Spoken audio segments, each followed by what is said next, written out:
Good morning, all, and welcome to this week's CEO Momcast episode. I have with me Amber, the mom and CEO behind Amber Guymon Law. Did I say your last name correctly? Yeah. Yep. Okay, Guymon good. Law. So I've been connected with Amber through the Modern Day Wife event, and she's been a big sponsor of the Arizona event. And it looks like your expertise is in family law. Yes.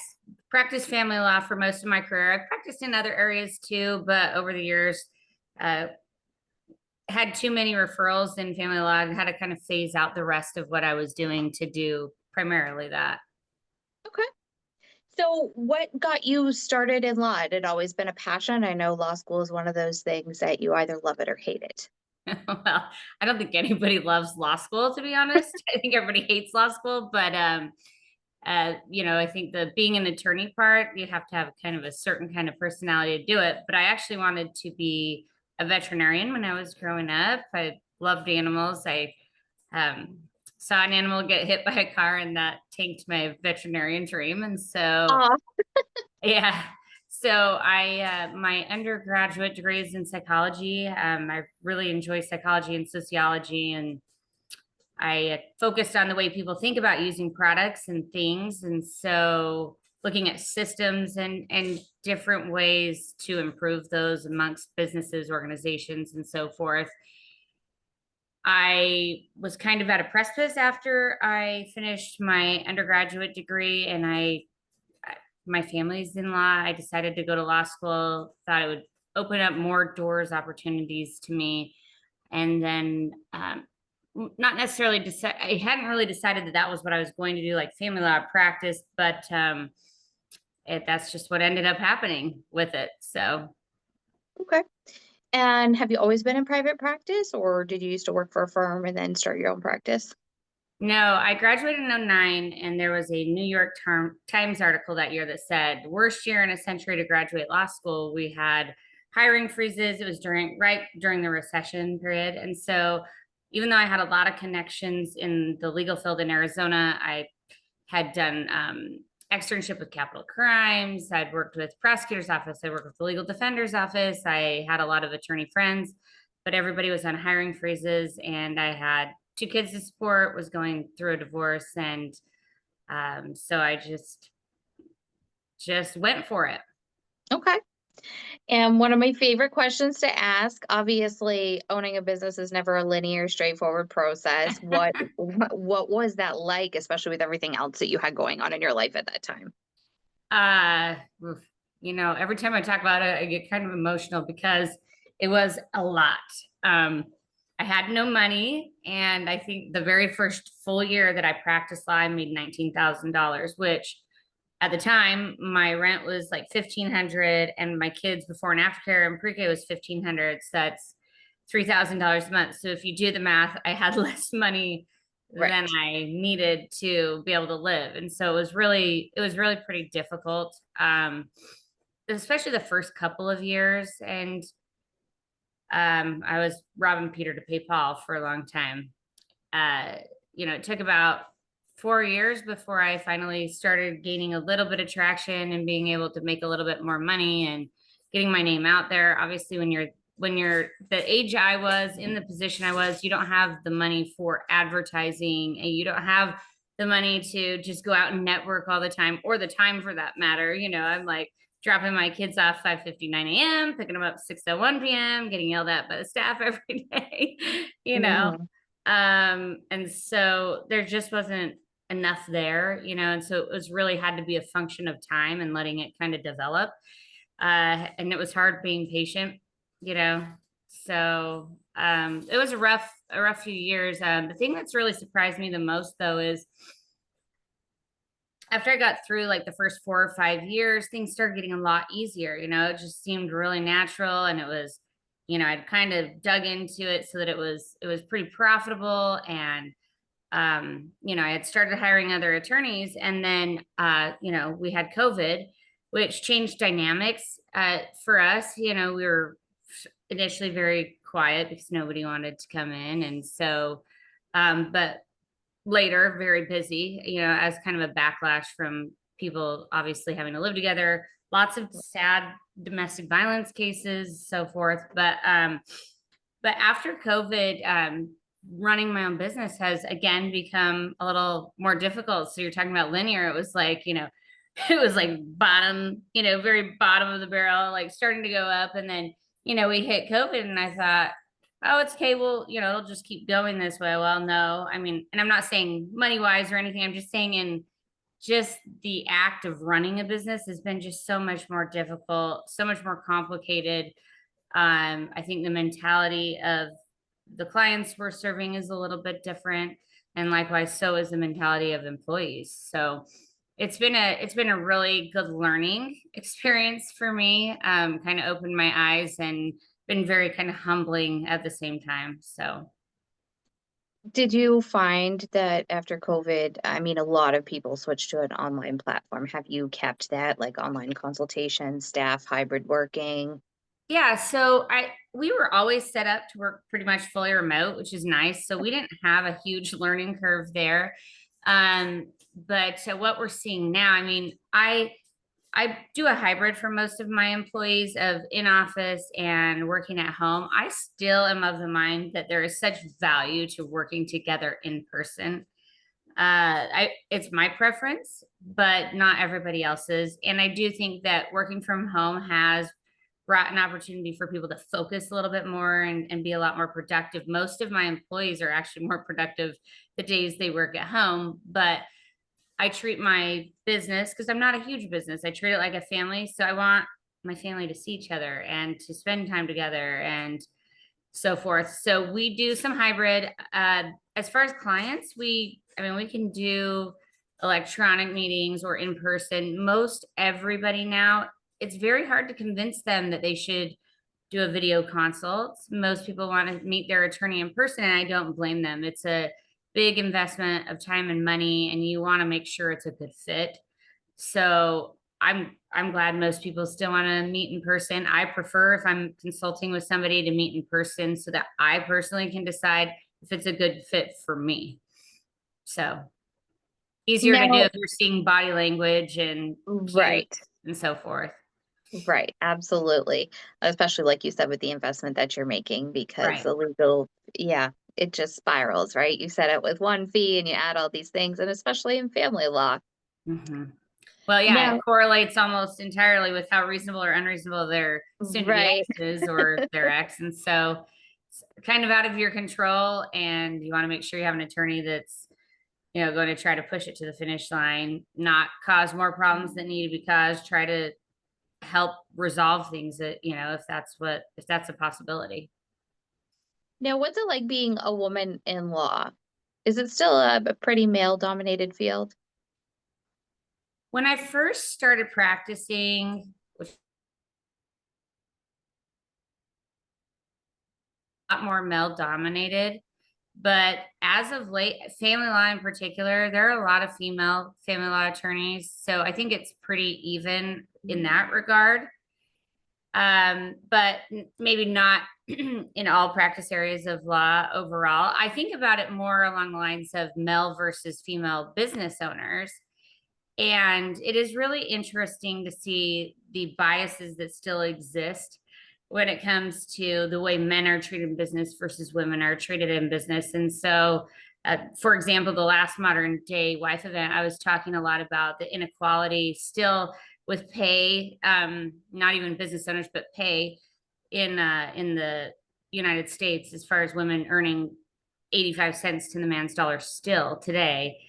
And I still think there are a lot of biases that exist. And, it's interesting because when you talk to other entrepreneurs or business owners, men or women, I would say everybody is equally as accepting. It's not really the male business owners versus the female. It's just the world's perception of it still and some of the impacts that it has. I think you have to be more confident as a woman than normal. You have to be more intelligent than normal as a woman. You have to be able to level up kind of above the norm in order to gain traction and get attention and really capture audiences the same way. But Mhm. I think that women business owners have something unique to provide. I think that we're just generally, genetically speaking, more aligned toward looking at what people's needs are and anticipating needs. And so, especially in my practice area, I think that's really helpful. I have a really good kind of gut instinct about I'll, wake up one day and think, oh, what, this client, I haven't talked to him for a while, nothing's going on, but I think they need a call. And that's really helped me in business, and I really trust my intuition. It's helped me a lot. I'm very grateful for it. So, That is so true. Women can often read the room better, get people's sense of feelings and stuff. And especially from a business point of view, men have a more of the end of the line dollar sign goal, where women are all about the process and getting there, which right, can be looked right. at negatively, but it's not always. I Yeah, like that you talked about, I missed your talk that last time. It was just so crowded in that, we were trying to get in that yeah, room for the yeah, talks. I was at the back for some of them, but I wasn't there when you did your talk. And I'm sad actually that I missed that, because it is such a true and terrifying fact that women make so much less than men with either the same or sometimes more education, right. more experience, more Well, life. the thing that I find very shocking about the entire circumstance is that no changes have been being made. This is not an improvement in the last 20. I had compared it. My mom died in 2000, and I was kind of comparing my life. I was a 17 when she died, and I had found her dead. And I'm fast forwarding to now. And back then, she was a customer service rep, at a furniture store, and she was running the men's errands and all of this, which was not part of her job, but nonetheless, that's what they had her doing. And I'm fast forwarding to now and the ground that I've been able to cover, which I'm so very blessed and grateful. But what changes have really been made between then and now with respect to women's equality and pay? None, None. zero. So how do we as women kind of band together and push this movement forward to where it's actually in the forefront again, and we're really pushing forward. The Pay Act wasn't good enough. We've really got to band together as women, figure out a way to push equality to the center of the attention. There's a great group that I belong to. It's called the Chamber of Mothers, and it is a group of lawyers on the East Coast. And now Oh, nice. yeah, they've expanded to include a lot of women-led businesses that are for moms specifically, but they're focusing on like pay inequality, family leave, Mhm. maternity benefits. And Yeah. it's kind of crazy the statistics that you're seeing and how much women impact the workplace and the economy, yet they're willing to lose that because women are just leaving paid work because they don't have a choice. Right. And it's that makes it really tough. I've done everything in my power with the employees that I have that are, having children now to make it a little bit more accommodating for them and help them out wherever I can. It's tough. I listen to how much some of my employees are paying for childcare, and it's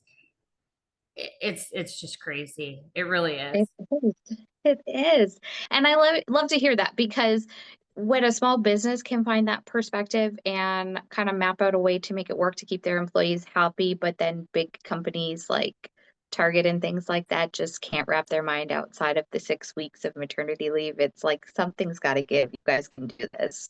Well, and if you think about it this way, sometimes yes, 6 weeks is sufficient for me. It's like, get me out of here. I can't be home doing the same thing every day. I've got to be really stimulated. But some people need longer. And think about all the women who suffer from postpartum depression. They need more than 6 weeks. You put them right back into a workplace, and what we're seeing is statistics that show, um, you know, terminations, inability to work a whole day, poor work quality, poor mental health, and that doesn't help anybody.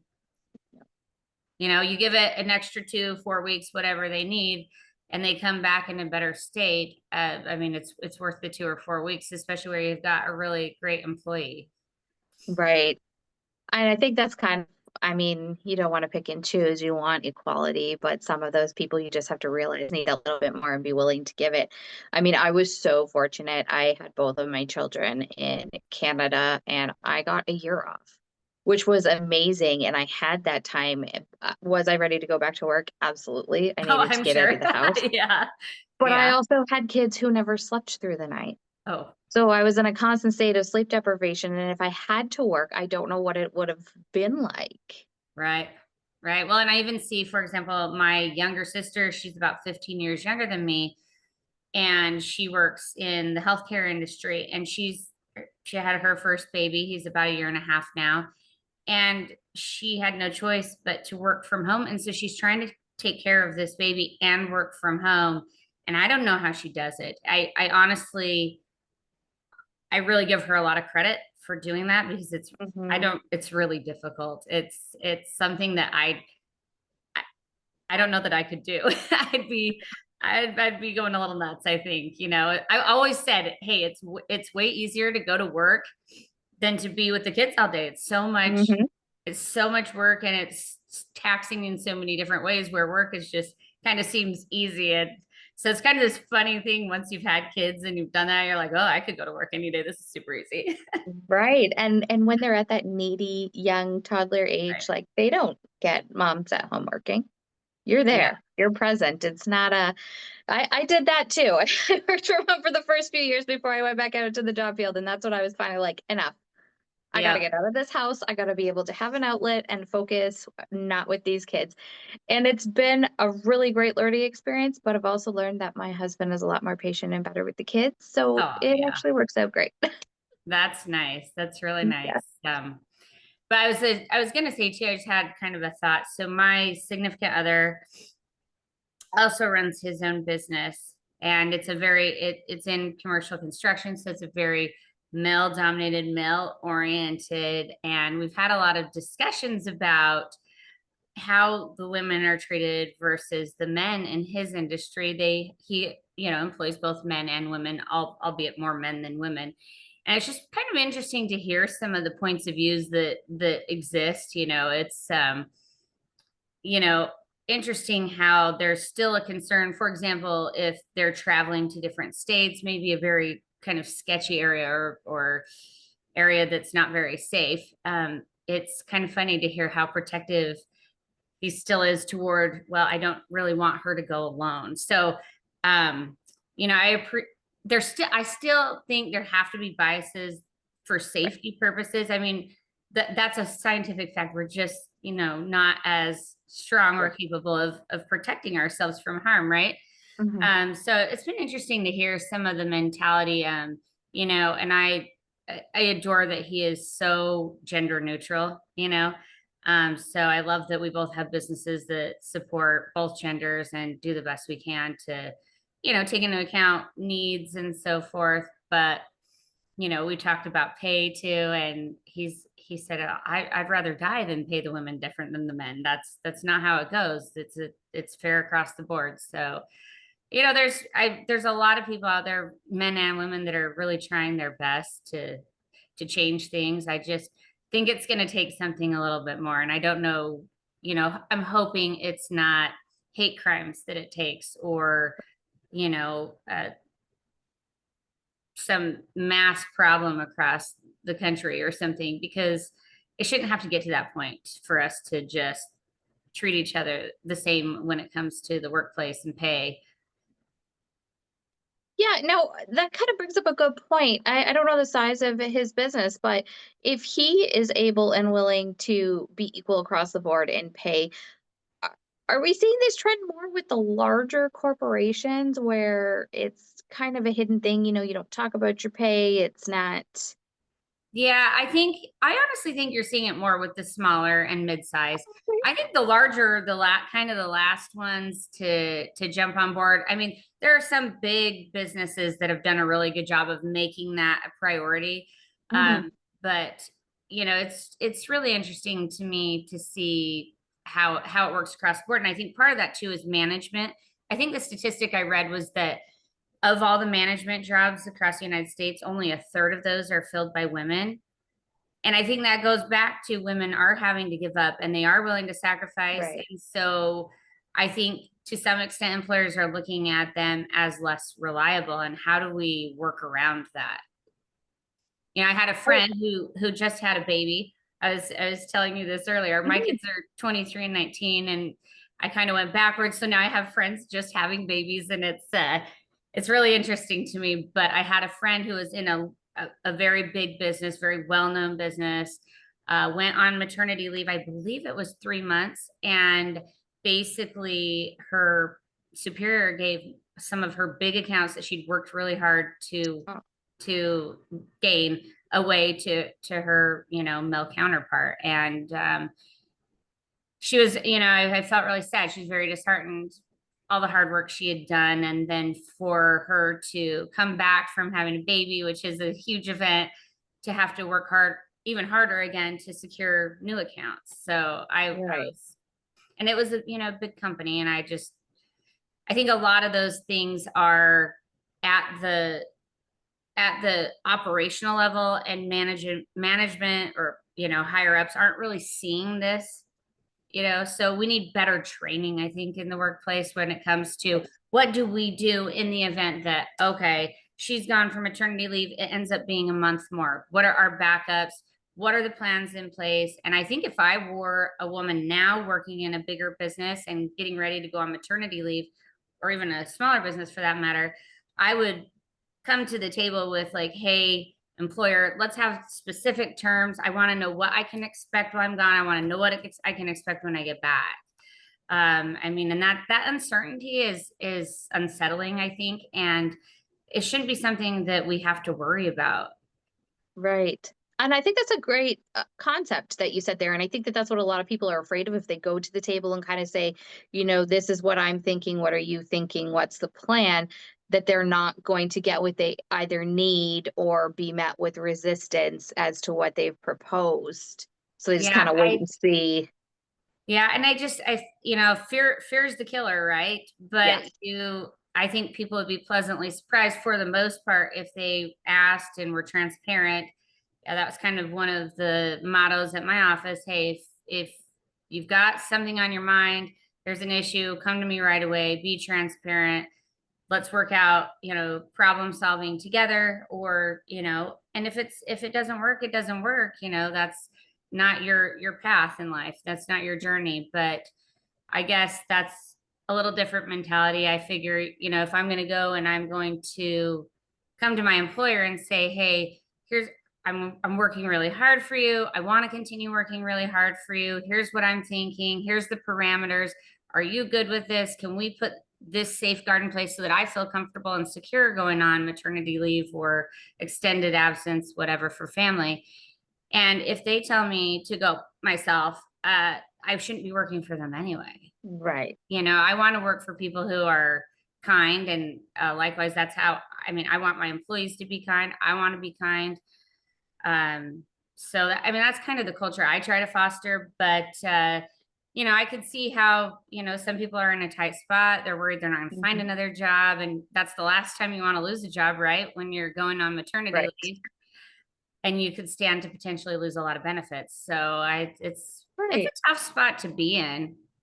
It Maybe that's is. something, women start negotiating at the front end of their job. In the event this occurs, what is this going to look like? Right. And a lot of employers now will lay out what their maternity leave looks like in like employment postings, but it's not very detailed. It says, No, no, this yeah. is what you're This amount entitled of time, to, but period, the end, right. yeah.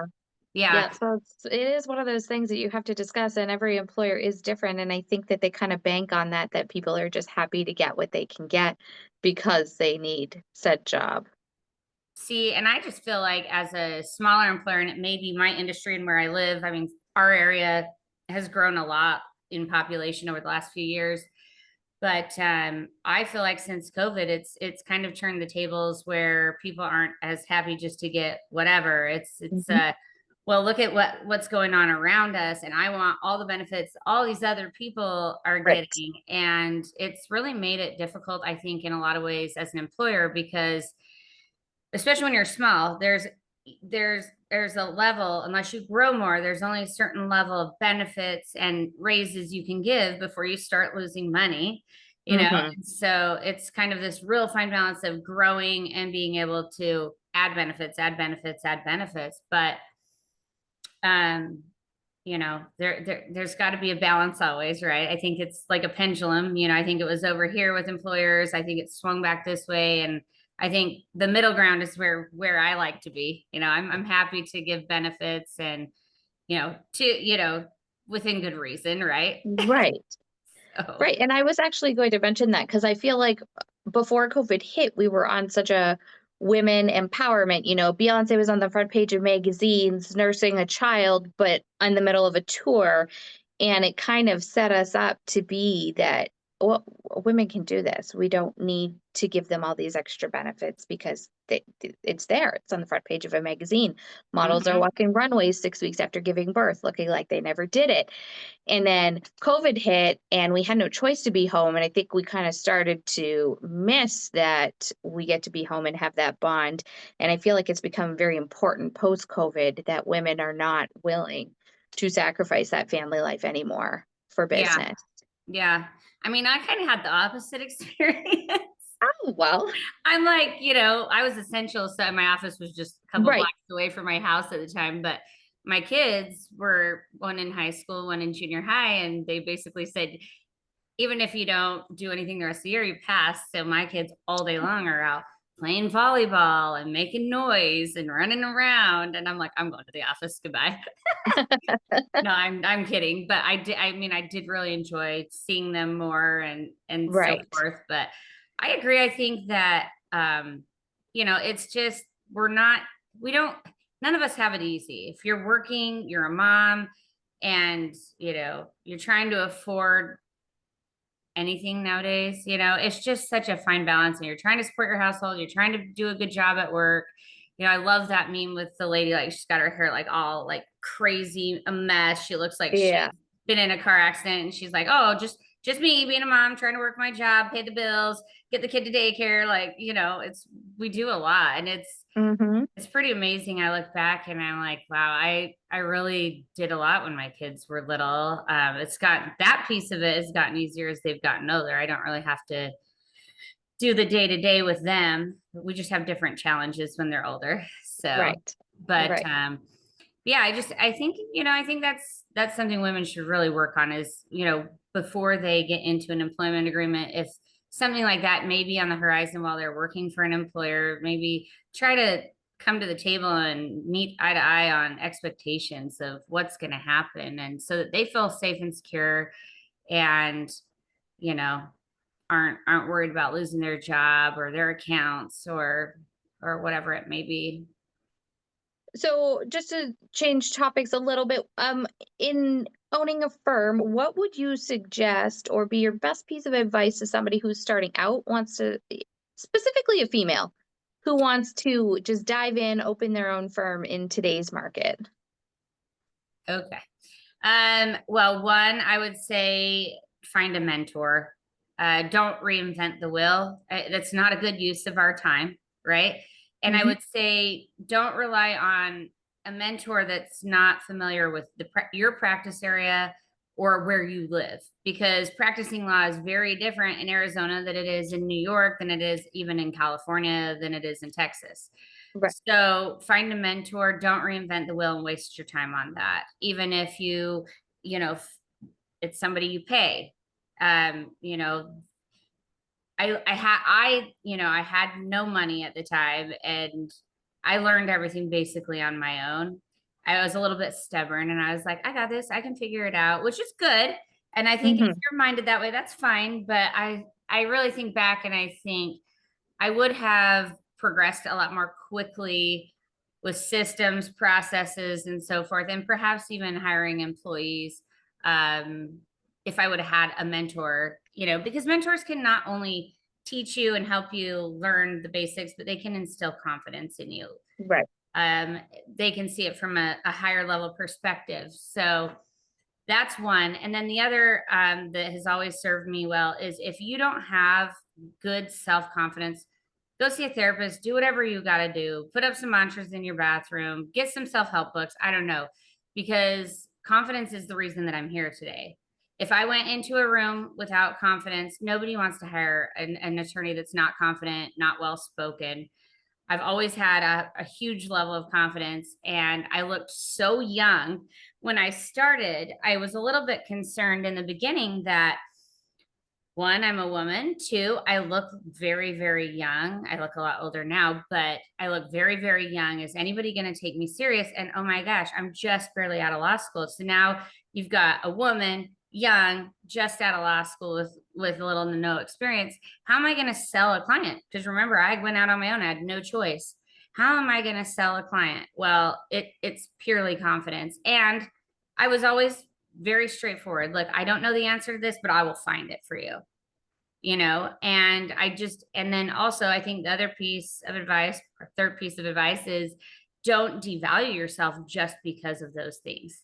So I always, from day one, always charged for my consults. It wasn't very much when I started, but I always charged something because I'm spending an hour to an hour and a half with people. And if you don't require your potential new client to value you as a potential new client, they are not going to value you as a client. So you have to put a pretty high level of value on yourself. And it's kind of funny. You'll see in law, if you're starting out and you discount people, they devalue you Right. psychologically, so you have to have good self-confidence, and you've got to value the time you're spending. Obviously, don't overbill or be crazy, but you know make sure you're getting compensated for your time and efforts after all the school you've been through.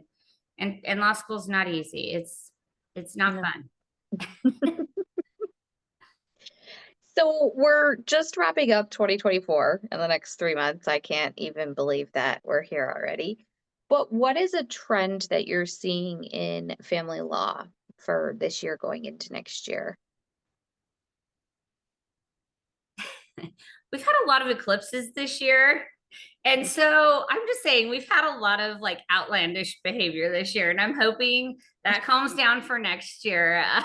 I'm just attributing it to that because, that's easier than saying our world's going nuts. But Right.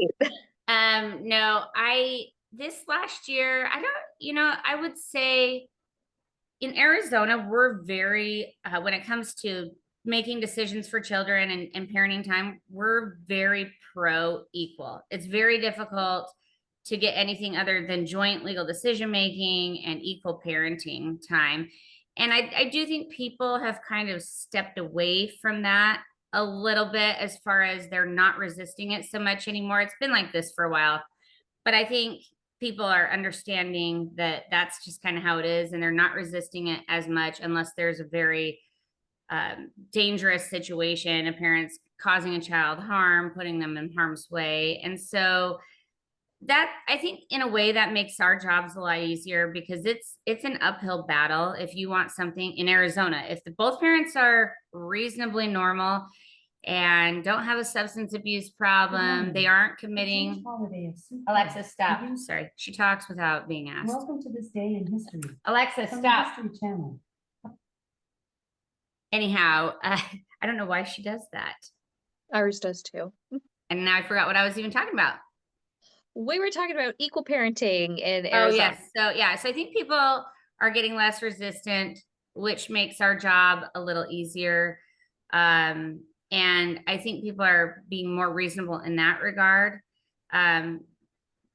Needless to say, that's not like always the case, but Right. I've seen more people in Arizona just getting more accustomed to that. And it's taken several years for people to do so. But also some kind of interesting issues with cryptocurrency coming up more often. Oh, okay. And yeah, I mean, same old, same old. I mean, we Right. always are dealing with a lot of domestic violence, which is really sad. Mm-hmm. Lots of substance abuse cases, and kids living with third parties. It's always something with us. It's never a dull moment. I couldn't even make up some of the stories, the things I've seen if I tried, and I'm pretty creative. I couldn't do it. I say that all the time. I work in an emergency room, so I'm like, I Oh can't even gosh. make up the stuff that I see.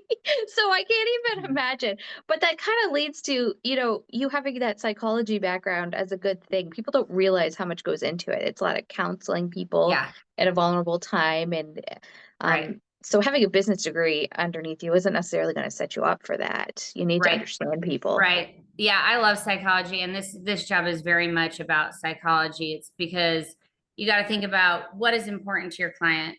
There's a lot of clients who they're in such a state of panic and distress. They're not seeing things clearly. They're not objective. So, how do you find out what their underlying fear is and help them address that so that you can get them to be more logical and move forward? Um, Right. so there is, asking a lot of questions why and really trying to understand the client because it'll help you in your case. It'll help you to understand them, map things out a little bit better, and ultimately get them to be more reasonable. And, I'm blessed. Most every client I have is pretty like-minded. And I think if you put that energy out there, you can attract it. Um, but yeah, I mean, you've got a lot of work to do when it comes to emotions of clients. In fact, I've got my entire office signed up for some continuing legal education coming up about, you know, guiding people in co-parenting in domestic violence situations because it's important not only for the attorneys to know this, but paralegals and other staff so we can best support our clients and Right. trying to understand more unique circumstances. So um, lots of domestic violence out there, and so it's heavy in the forefront in what we do. Well, it's so good that your firm takes that approach. It's almost kind of a holistic approach with the business approach that's needed, which I think can kind of get lost in the bigger firms. So it's great that there's small firms that still cater to the people that need it, not just large corporations.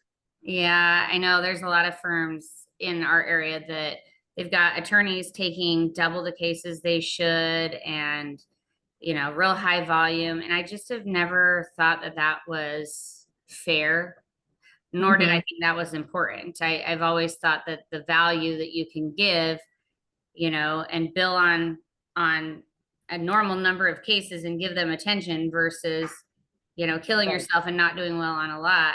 The value is more in really helping somebody. And I really enjoy that's the best part of my job is, seeing where people start out, supporting them along the way, and then, you know, getting to an outcome. It's not always it's never a win-win in family law.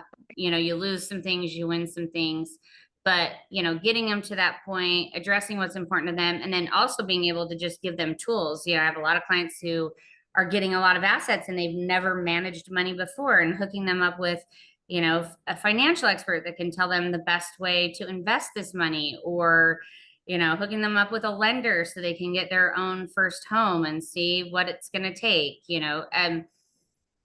or even connecting them with a really good counselor or tailor for that matter, So I really enjoy that part of my job and kind of brainstorming sometimes with the client, like, hey, look at all these possible outcomes, and kind of hopefully bringing them a little hope going into the future. And so yeah, I like the holistic approach and I consider most of my clients my friends. I have a lot of repeat clients. I just met with a woman last week that I did her divorce in 2011 and now she come to see me for a prenup. So I think if you care and you have a holistic approach with people and you show them the person you really are, you don't put up some facade. Everybody says, Right. you don't act like you're an attorney. Well, what are attorneys supposed to act like?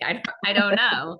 But Right. if you just be you and do your best, people are going to love you for that. They're going to refer people. They're going to come back, you know, and just be honest. There's so many attorneys that'll tell you, oh, we'll get this and this. And I don't. I'm realistic. Hey, here's what you stand to lose. Here's what you stand to gain. We hope for the best, expect the worst, put on our Right. best case in front of our judges. And judges aren't perfect either. They're supposed to be objective, but in many ways, still very subjective based on their own experiences. Right. So Well, Amber, it's been so great talking to you today and to all my listeners, especially those in the Arizona area. If you are in the need of family law, Amber is online. She's got Guymon Law on Instagram with links to her website, which of course I'll be posting all that information as well. And even if not, there is an online chat. You can do consultations, talk with somebody, see if it is something you need. Because, like she said, even prenups, they yeah, don't we even think of do those anymore. prenups, adoption, severance. Okay. So all of that. All of that stuff. All Yep. right. Well, it's been great talking to you today, Amber. Thank you so much. Thank you so much.